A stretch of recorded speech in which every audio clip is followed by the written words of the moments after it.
Hello everyone, this is my Challenge 1 video where I have been tasked to use CND's upcoming English garden collection to create a garden nail set based on the 18th century Romantic period, so I decided to do a bone garden. Here's a list of all the materials I used in this project. I'm going to start this tutorial with the most background element and move forward. I start each project with a sketch, so I've taken some nail foil backing paper, put it over my sketch design, and traced out the shape. Then I took it and paper taped it to a piece of glass to make sure that it would stay flat for me. I had some trouble with my first attempt curling. Here I'm using the retention sculpting liquid and the intense pink powder. After it cured, I popped it off my nail foil paper and cleaned up the edges using inequality. I mixed CND shellac in Lady Lily and Black Pool to get a dark gray color and painted 2 coats onto the fence. Then I used a matte top coat to prep it for watercolors. These are my Arteza and Koi watercolor sets. There are 2 reasons why I chose to use watercolors in this project. I would be able to make a translucent highlight and shade so that the colors of the English Garden collection could show through. And if you have to stop mid-project because you have a client, then you can just set the watercolors off to the side and reconstitute them later with water. This is especially great if you just mixed a custom color. I used pre-made nail tips to save time, buffed the surface, and then transferred my design from my sketch onto them. I'm using the retention sculpting liquid and sculpting powder in pure white.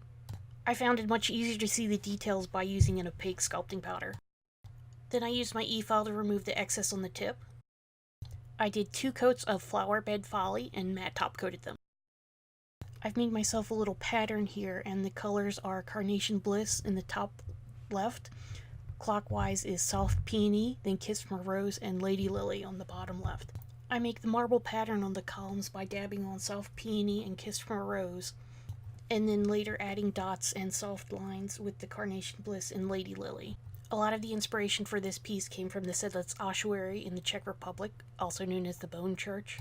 The remains of more than 40,000 individuals decorate the chapel, including a chandelier of bone and garlands of skulls. I wanted to reference the architecture of the church by adding these columns.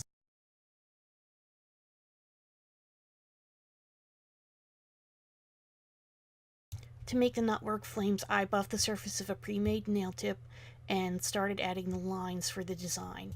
I did a line down the center of the nail, and then marked off half-inch increments.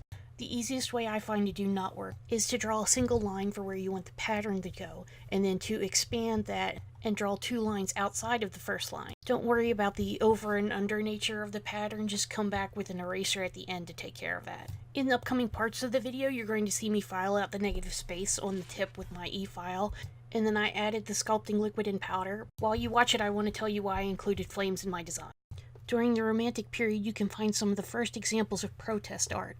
The Raft of the Medusa 1819 and the Slave Ship 1840 respectively depict class inequality and the abolitionist movement. So this made me want to include a current social issue in my design as well, specifically the brush fires in Australia exacerbated by unchecked climate change, hence the flames.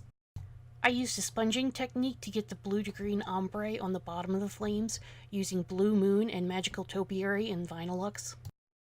I did this twice to get the deep blue color. This is where I really thinned out my watercolors to outline the over-under pattern on the nail.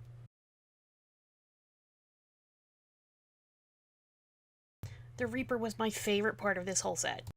I sculpted the scythe first because I knew I would have to do that separate from the main figure. I took a buffed nail tip and, using a pencil, transferred all the details over from my sketch.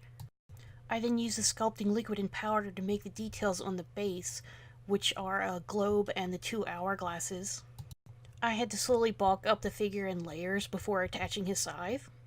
After that cured, I was able to sculpt the hands wrapping around the scythe itself.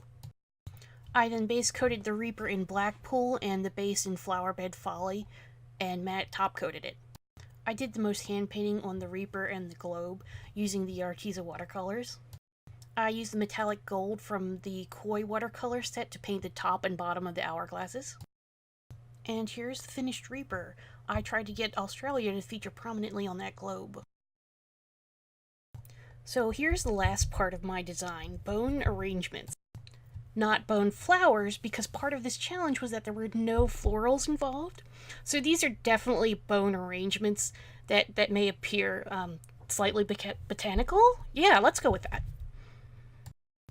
Here I've got my bone sketches transferred over to some nail foil paper, and I'm just building them out with some sculpting liquid and powder. I'm applying a really thinned rust watercolor to the bone pieces, and since the acrylic is porous, it takes the tint very well. Then I positioned the bone pieces into a pleasing florid shape and glued them all together. And here's the final piece all assembled. Thank you, Neil's Magazine and CND. I thoroughly enjoyed this challenge, but it was also a struggle.